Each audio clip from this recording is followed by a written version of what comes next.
안녕하세요. 책 읽기 좋은 날입니다. 오늘 소개할 책은 감기부터 암까지 병원 안 가고 낫는 법. 내 몸이 최고의 의사다. 지은이는 임동규, 발행은 에디터입니다. 오늘날 현대의학이 꾸준히 발전하고 있다곤 해도 암, 감기, 당뇨, 고혈압 등 모든 병을 치료하지는 못하고 있는데요. 이 책에서 저자는 병에 걸리면 대부분 엉뚱한 곳에서 헤매다 몸과 마음 그리고 시간과 돈을 허비한다. 지유는 돈이나 특별한 노력이 필요한 것이 아니다라고 단언합니다. 그는 기존의 의학이 가르쳐주지 않은 우리 몸의 자연 치유에 관해 말하며 자기 몸 안에 의사를 끄집어낼 때 거의 모든 질병은 치유된다고 강조합니다. 면역세포를 만들어내고 소화시키고 해독하고 근육을 움직이게 만드는 힘은 오직 내 몸 안에만 있다. 기침 반응을 일으켜 가래를 배출시키고 설사를 일으켜 몸 안으로 들어온 독소를 배출시키는 것도 다 생명력, 즉 내 몸 안에 의사가 처방하고 스스로 조치한 것이다 라고 말합니다. 저자는 질병은 잘못된 생활 습관에서 온다라고 전하며 내 몸 안의 의사에게 기운과 활력을 불어넣어주는 핵심은 바로 내 삶이다.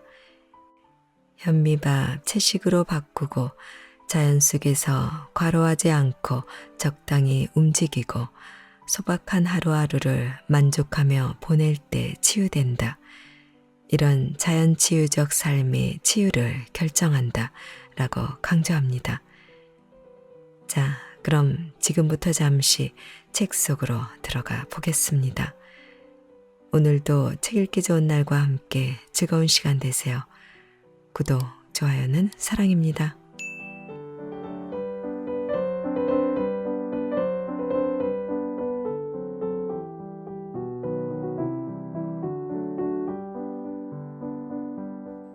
정말 병원에 가야만 나을까?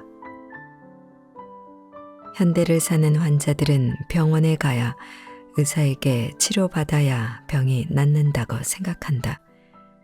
자식이나 손자를 병원에 데려가지 않으면 무슨 큰일이라도 저지른 듯 야단이다.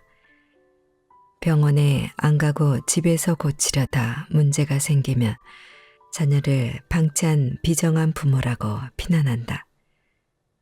다른 한편에선 병원에 가봐야 병은 고치지도 못하면서 돈만 챙긴다고 투덜댄다.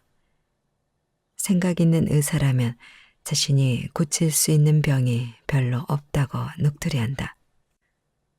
투덜대고 넋두리할 것이 아니라 조금만 더 깊이 생각해보자. 정말 병원에 가야 낫는다고 생각하는가? 병원에서 나을 수 있는 질병은 얼마나 될까? 나는 가정의학과 전문의이지만 생각이 잘 나지 않는다. 무엇이 있을까 좀 더 생각해 보니 교통사고 등 생명이 위급한 긴급 상황, 심폐소생술 또는 다량 출혈에서의 처치 정도가 떠오른다. 그 다음엔 맹장염이나 복막염, 아무튼 좋다. 100번 양보하여 병원에서 치료받아야 나을 병들이 많다고 치자. 그런데 병원에서 수술을 받고 치료받으면 끝일까? 예를 들어 맹장염에 걸려 수술을 해야 한다고 치자. 수술 전이나 후에 아무렇게 먹고 과로하고 잠도 제대로 못 잔다면 수술 결과는 어떨지 뻔하다. 만약 술까지 마신다면 미친놈 소리 듣기 십상이다.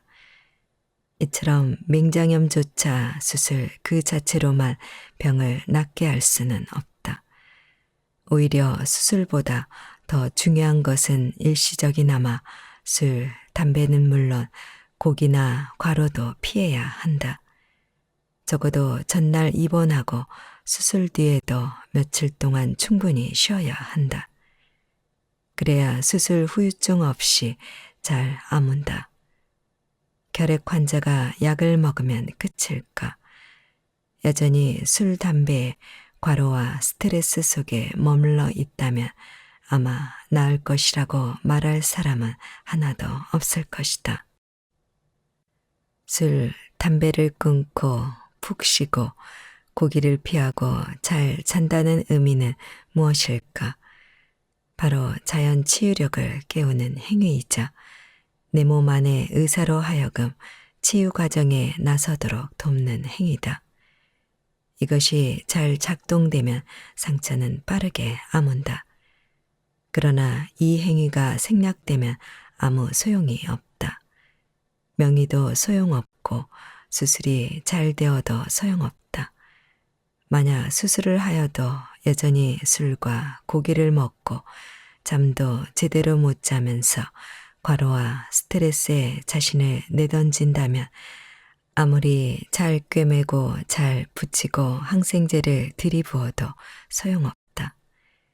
이렇게 자연 치유력을 돕기는커녕 방해한다면 상처가 아물지 않는 것은 당연하고 꿰맨 상처는 곪을 것이며 재수술하지 않으면 그나마 다행이다. 정리하면 수술을 하거나 안 하거나 그 어떤 선택을 하든 진정으로 치유를 원한다면 누구든 반드시 지켜야 할 원칙이 있다. 거지든 부자든 환자든 의사든 예외는 없다. 치유로 이끄는 대원칙은 치유의 길을 벗어나지 말아야 한다는 점이다. 치유의 길이란 내 몸 안의 의사, 즉 자연 치유력을 방해하지 않고 돕는 일이다. 단식 또는 현미채식, 건강채식, 충분한 쉼 그리고 마음을 이완시키면 우리 몸은 알아서 저절로 치유한다. 이처럼 치유적 삶을 살면 자연 치유력은 회복되어 그 어떤 병도 저절로 치유된다. 그럼에도 불구하고 우리는 여전히 수술이나 약에만 목숨을 건다.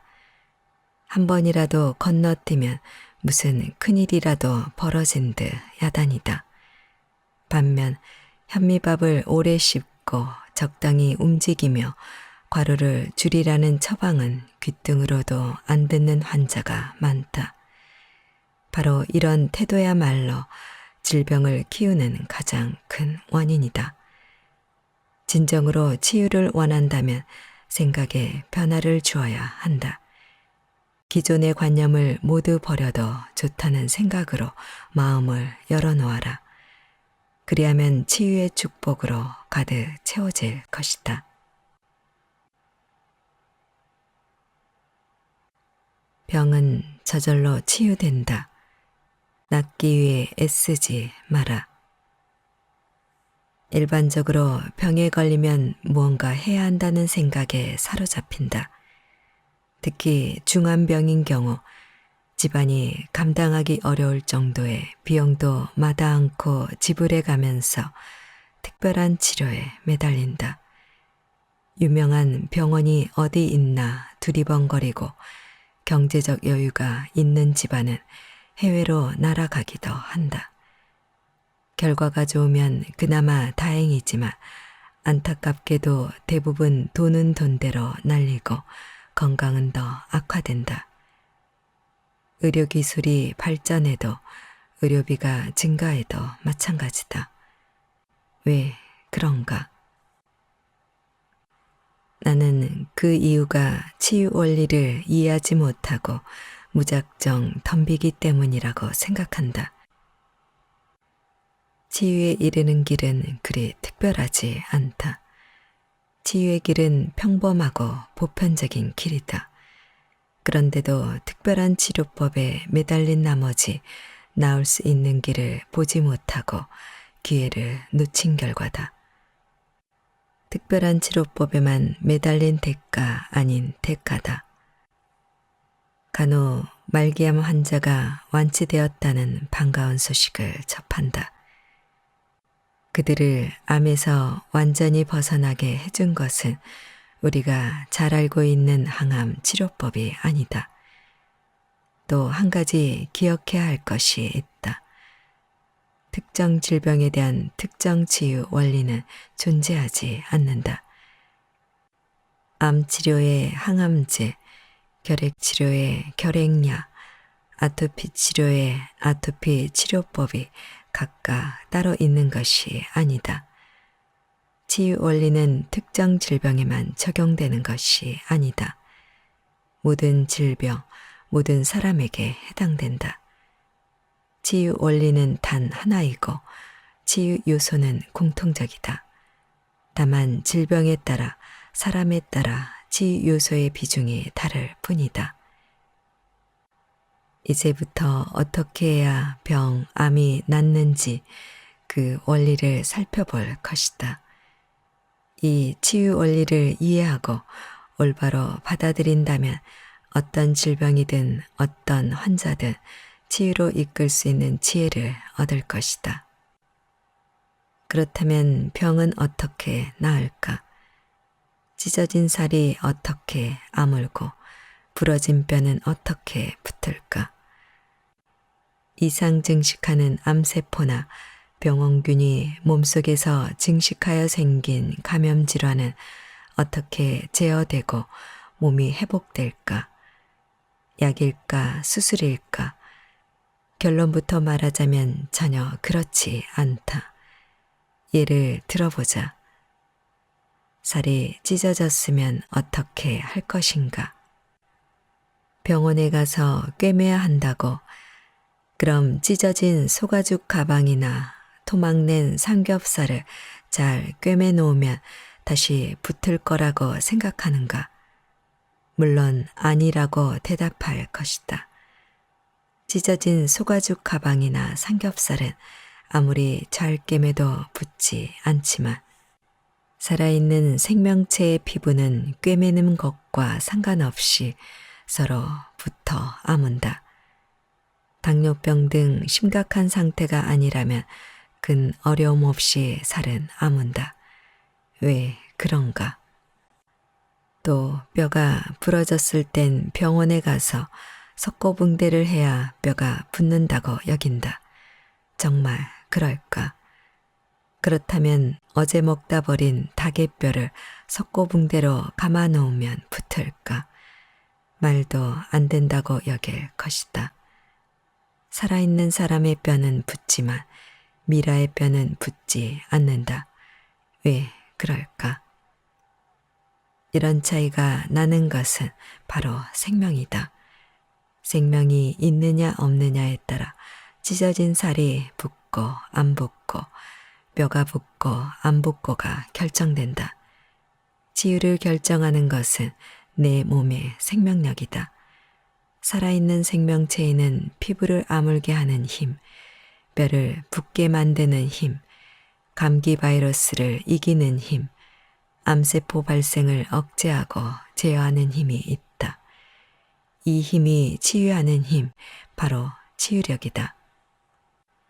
이 힘은 생명을 부여받으면서 함께 갖게 된 힘이다. 이 힘은 누가 주는 것도 아니요.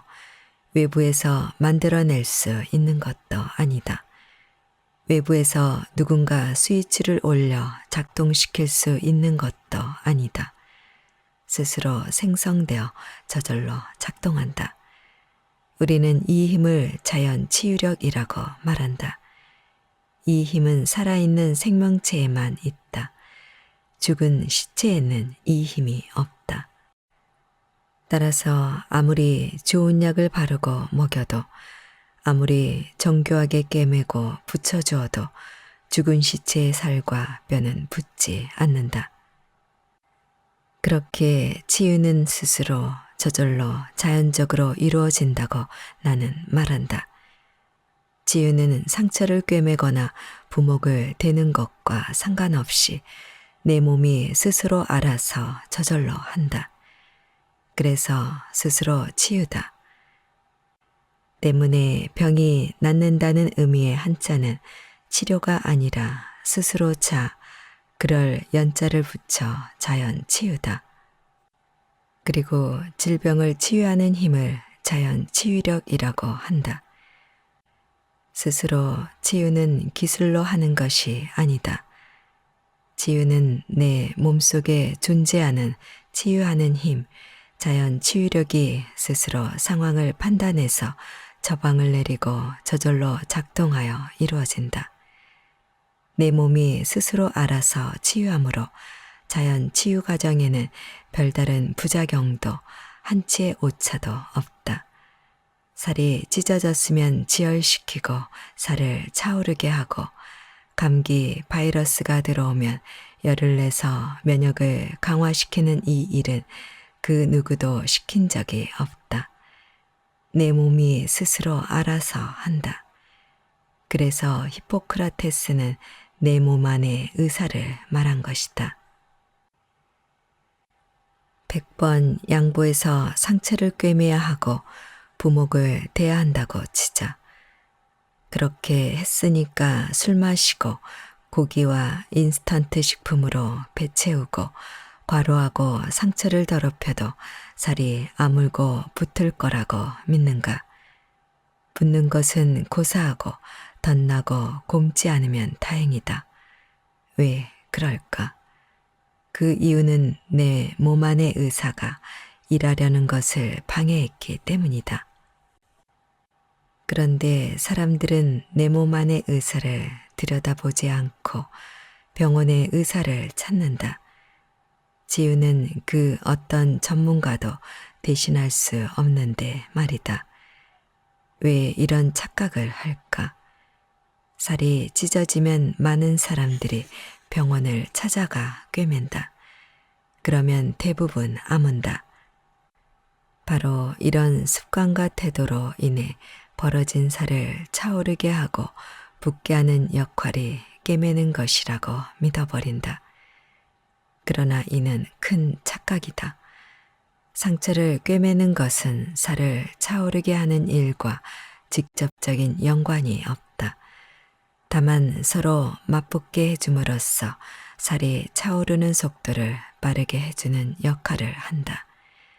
상처가 아물고 살이 차오르게 하는 힘, 생명력, 자연 치유력이 없다면 아무리 꿰매도 붙지 않는다. 아직 자연 치유력에 대해 실감이 잘 안 날지도 모르겠다. 병에 걸리면 병원에 가야 하고 병을 낫게 하는 것은 약이요. 의료인이라고 너무 오랫동안 교육받았기 때문이다. 이제부터 질병에 대한 두려움, 치유에 대한 불안감을 한꺼번에 날려버릴 자연 치유의 길로 본격적으로 떠나보자. 모든 질병을 치유하는 힘은 분명 있다. 흔히 대다수 사람들은 약 그 자체에 의한 효과가 치유로 이끈다고 이해한다. 그러나 하나만 알고 둘, 셋, 그 이상은 모르는 소리다. 약물의 치료 효과를 얻으려면 자연 치유력이 밑바탕이 되어야 한다. 복용한 약물이 효과를 보이면 이를 소화하고 흡수한 뒤 혈관 속으로 끌어당겨 혈류를 통해 감염 현장에 도달해야 한다. 그런데 이처럼 소화하고 흡수하고 분해하는 능력이나 원활한 피 흐름이 전제되지 않는다면 치료 효과는 나타나지 않는다. 또 약물을 분해하고 해독하고 배출하는 기능을 우리 몸에 지니고 있기에 부작용을 최소화하고 효과를 얻을 수 있다. 하지만 약물을 분해하고 배출하는 해독 능력이 없다면 이 성분은 몸에 축적되면서 독으로 작용하여 매우 심각한 지경에 이른다. 이처럼 약물을 흡수, 운반, 분해하고 분해 산물을 운반, 배출하는 해독 능력 역시 치유의 한 과정이며 자연 치유력의 일부다. 약뿐 아니라 건강식품도 같은 원리가 작동해야 효과를 보인다. 짐이나 뜸도 다르지 않다. 찜이나 뜸은 신경계나 기의 흐름 또는 혈류의 변화를 통해 그 효과가 전달된다. 이러한 신경계, 기, 혈류의 흐름 등 자연 치유력이 우리 몸에서 작동하고 있어야만 치료 효과가 나타난다. 수술이나 의학적 처치 효과 역시 마찬가지다. 상처를 잘라내고 꿰매고 부목을 대야 한다고 치자. 그래도 살을 아물게 하는 힘은 수술이나 의학적 처치에는 없다. 살과 뼈를 아물게 하는 것은 결국 우리 몸 자체의 능력이다. 대표적인 예가 바로 오래 진행된 당뇨병 환자들이다. 이들의 경우 작은 상처라도 입으면 쉽게 아물지 않고 오히려 점점 더 썩어갈 확률이 높다. 자연 치유력의 토대 위에서 있을 때만 치료 효과가 나타난다. 자연 치유력의 이런 역할을 얼마나 깊이 이해하고 있는지 모르겠지만 그와 상관없이 모든 의사들 역시 수술을 하거나 보약을 먹을 땐 고기, 술, 담배 등을 멀리하라고 충고한다. 다시 말해 자연 치유력을 방해하지 말라고 말한 것이다. 자신도 모르게 자연 치유력이 중요하다는 점을 시인하고 있는 것이다. 다만 공식적으로 인정하지 않을 뿐이다. 우리 몸에 존재하는 자연 치유력이 암도 예방하고 치유해. 감기와 같은 감염성 질환을 치유하는 면역력에 대해선 잘 알고 있는 반면 암을 치유하는 면역력에 대해선 최근에 들어서야 조금씩 밝혀지고 있다. 우리가 암에 걸리지 않는 주된 이유는 결코 우리가 잘해서가 아니다. 흔히들 건강한 사람에겐 암세포가 없는 줄 안다. 아니다. 암 환자처럼 매우 빠르고 기하급수적으로 증가하지 않을 뿐이지 살아있는 모든 생명체에는 암세포가 생긴다. 왜냐하면 우리가 끊임없이 암 발생을 부추기며 살고 있기 때문이다. 나쁜 음식, 도시 환경, 게으름과 과로, 그리고 스트레스는 정상적인 세포를 암세포로 변질시키는 요인이다. 그 결과 자연 치유력은 고달파지고 힘에 부쳐 암세포의 발생을 막지 못한다. 어린 아이들에게도 암세포는 만들어진다. 그러나 건강한 사람은 암으로 진행되지 않는다. 그 이유는 암세포로 변질되지 않도록 하는 힘과 암세포를 탐지해서 제거하는 힘, 즉 암을 다스리는 충분한 힘, 자연 치유력이 끊임없이 생겨나는 암세포를 제거하는 힘을 본래 갖고 있기 때문이다. 자연 치유력이란 단순히 면역력만을 나타내는 말이 아니다. 물론 면역력이 가장 중요한 요인 중 하나지만 면역력이 제대로 활동하기 위해선 소화기관, 심혈관기관, 해독기관, 간, 신장, 피부 등 신경호르몬 등 모든 신체 기능과 거의 모든 세포가 힘을 보태야 치유가 가능하다. 살아있기 위해선 피가 돌고 호르몬이 운반되고 음식을 소화시키고 근육이 움직이고 이상물질을 해독하고 분해 산물과 과잉 물질을 배출해야 한다. 이 모든 생명 현상이 바로 자연 치유력이다. 이러한 기능이 일정 수준 이상 지속되어야 생명이 유지된다. 이런 자연 치유력이 방해받지 않고 끊이지 않는다면 생명 현상은 별 무리 없이 돌아가고 결국 병을 이겨낸다. 만약 이들 중 어느 하나가 심각한 장애를 입었다면 생명 유지 자체가 어려워지는 경우가 많다. 신부전 또는 간부전으로 신장이나 간이 망가진 경우 치유는커녕 생명 유지만으로 급급해진다. 위장 기능이 약한 사람은 늘 허약하고 소극적인 상태로 지낼 수밖에 없다. 따라서 완전한 치유에 도달하려면 신체 기능 전체를 살펴야 한다. 자연 치유력이라는 숲과 각각의 기능이라는 나무 모두를 이해해야 한다. 치유를 위해 가장 먼저 해야 할 일. 자연 치유력을 높이려면 크게 세 가지 단계를 거친다. 첫 번째 단계, 우리 몸이 스스로 한다. 따라서 몸이 요구하는 대로 내버려 둬라. 두 번째 단계, 우리 몸이 스스로 하는 일을 방해하지 않는다. 세 번째 단계, 우리 몸이 스스로 하는 일을 돕는다. 몸이 요구하는 대로 내버려 둬라. 감기에 걸리면 열이 나면서 자꾸 깔아지고 기운이 없고 입안이 깔깔해진다. 이때 대부분은 억지로라도 잘 먹고 기력을 되찾으려 애쓴다. 하지만 안타깝게도 그럴수록 병은 더 깊어진다. 왜냐하면 식욕, 기력, 정신이 무뎌지고 약해지는 이유는 질병에 의한 증상이 아니다. 그런 증상과 반응은 우리 몸이 그러길 바라서 나타나는 현상이다.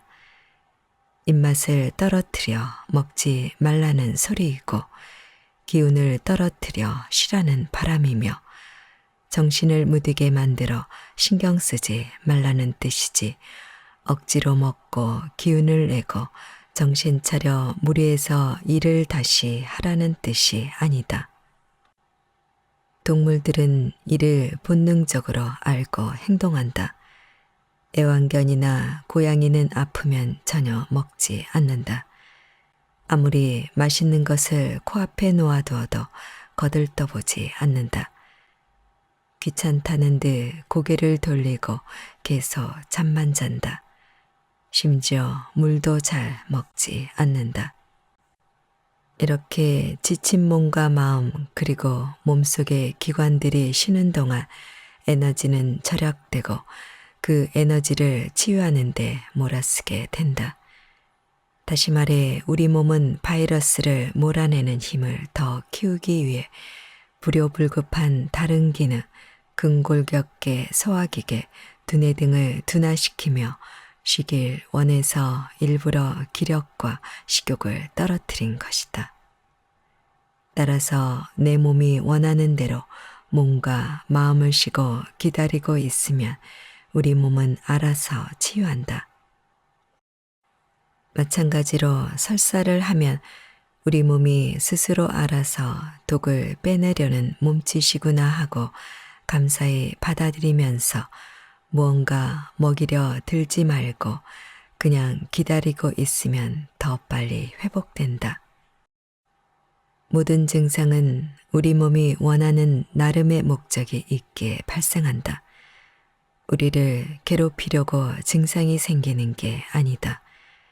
오히려 우리가 그동안 몸과 마음을 혹사시켜 병든 몸을 포기하지 않고 치유하기 위해 우리 몸 안에 의사가 땀 흘려 일한 결과가 증상이다.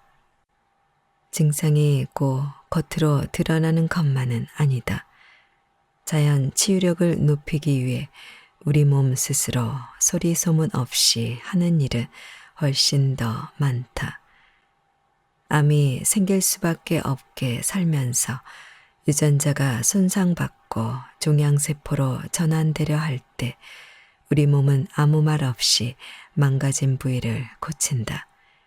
심지어 암세포가 되지 못하도록 세포 스스로 자살하여 사라지는 쪽으로 유도하고 종양세포가 생겨도 더 커지고 더 퍼져나가지 못하도록 신생혈관을 차단시키는 일을 우리 몸 안의 의사는 지금 이 순간에도 끊임없이 하고 있다. 우리 몸이 하는 일을 방해하지 마라.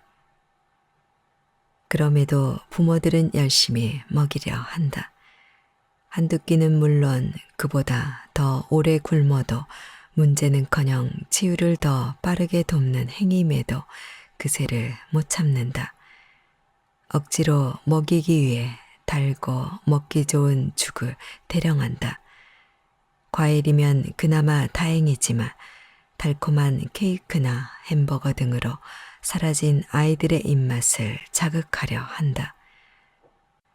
그것도 모자라 감기 바이러스가 득실거리는 병원에 데려가 약을 먹인다. 주사를 놔주지 않으면 섭섭해하기도 한다.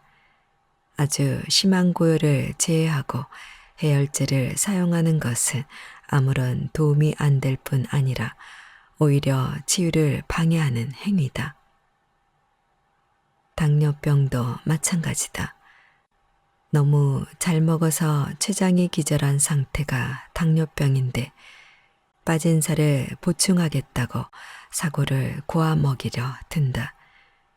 암 환자도 결핵 환자도 별다르지 않게 대응한다. 그런데 이런 대책은 대부분 치유를 방해한다. 심지어 설사 환자에게까지 급하게 먹이려 든다. 아무리 소화가 잘 되는 미음이라도 설사 환자에겐 치명적일 때가 많다. 먹는 족족 설사를 일으킬 때가 많기 때문이다. 물도 조심해서 먹여야 한다. 심한 경우 물조차 토해 설사 질환의 가장 위험한 합병증인 달수를 유발할 수 있기 때문이다. 우리 병원에서는 이런 일을 너무 쉽게 볼 수 있다. 노인들을 요양원에 입원시켜 놓고 자주 들러보지 못한 미안함 때문인지 가족들이 면회 올 때마다 과자, 사탕, 요구르트, 떡, 우유, 치킨, 주스 등 당뇨병과 고혈압의 치명적인 음식을 한 보따리씩 갖고 오는 경우가 태반이다.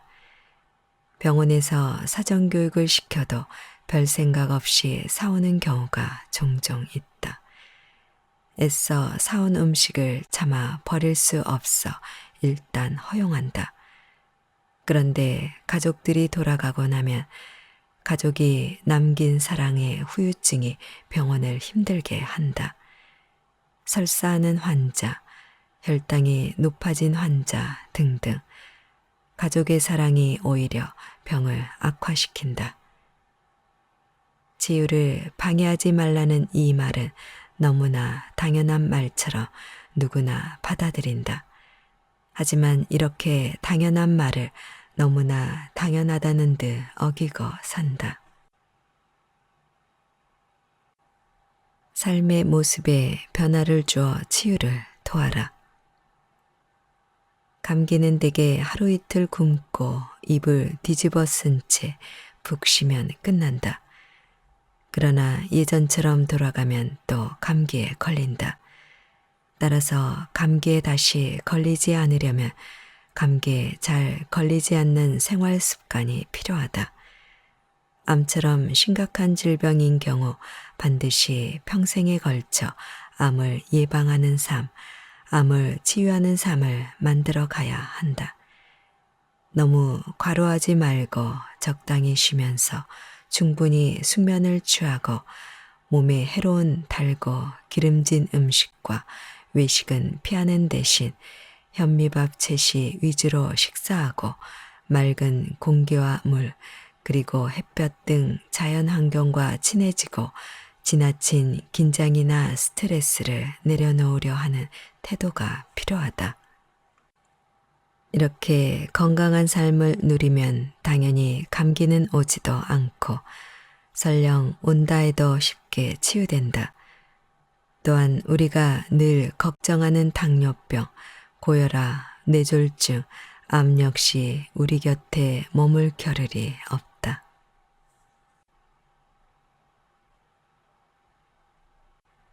삶의 변화를 줄 때 치유가 시작된다. 자연 치유적 삶의 가치를 받아들이고 삶의 변화를 줄 때 비로소 치유가 시작된다.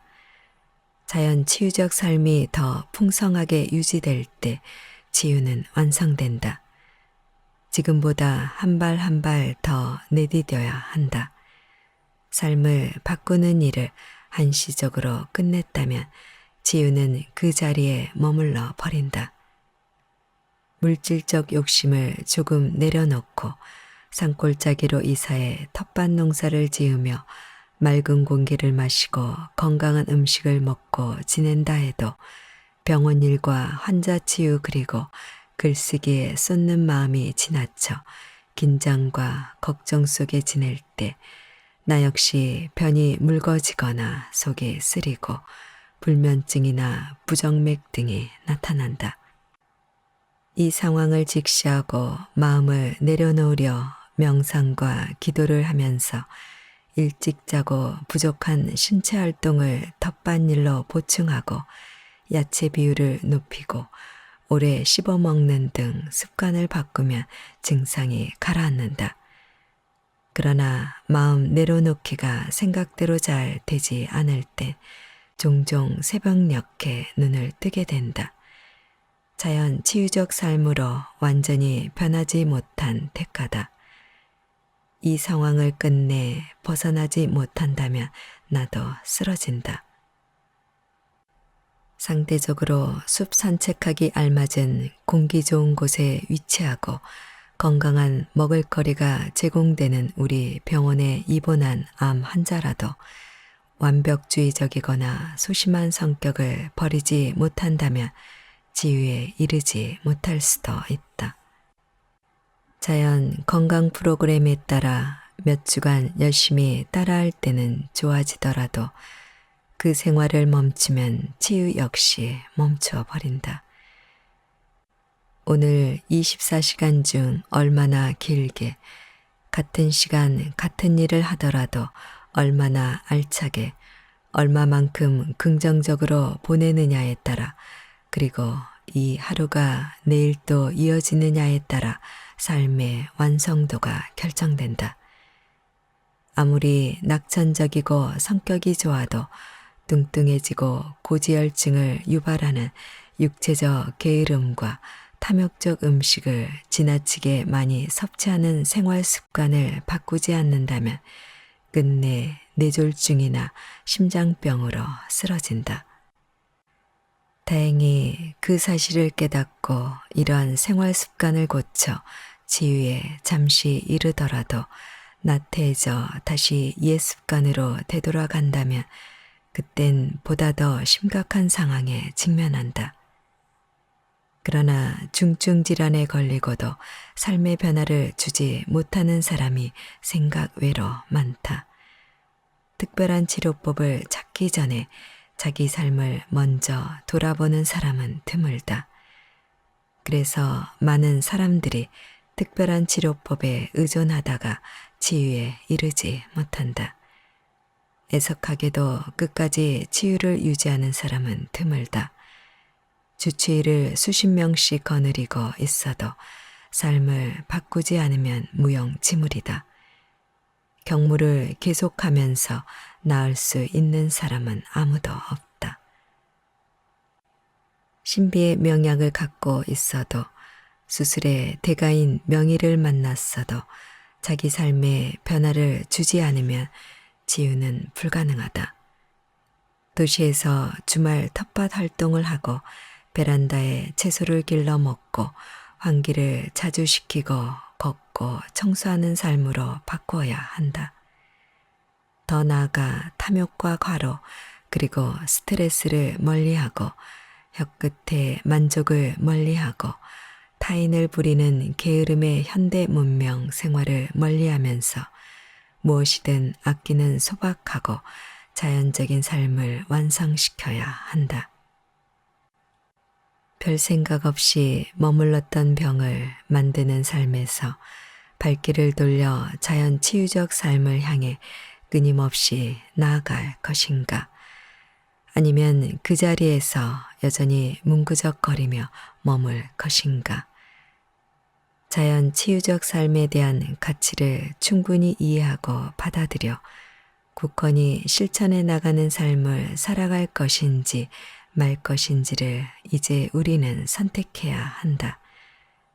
자연 치유적 삶으로 발길을 돌린다면 병을 만드는 삶으로 인해 억눌리고 지쳐있던 우리 몸 안의 의사, 즉 자연 치유력을 힘차게 깨워줄 것이다. 치유는 삶이며 삶을 만들어가는 여정이 곧 치유다. 치유는 당신이 선택한 삶의 당연한 결과이자 선물이다.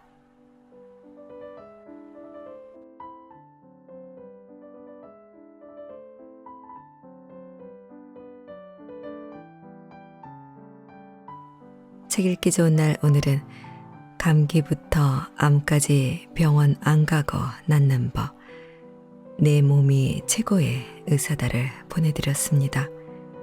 감사합니다.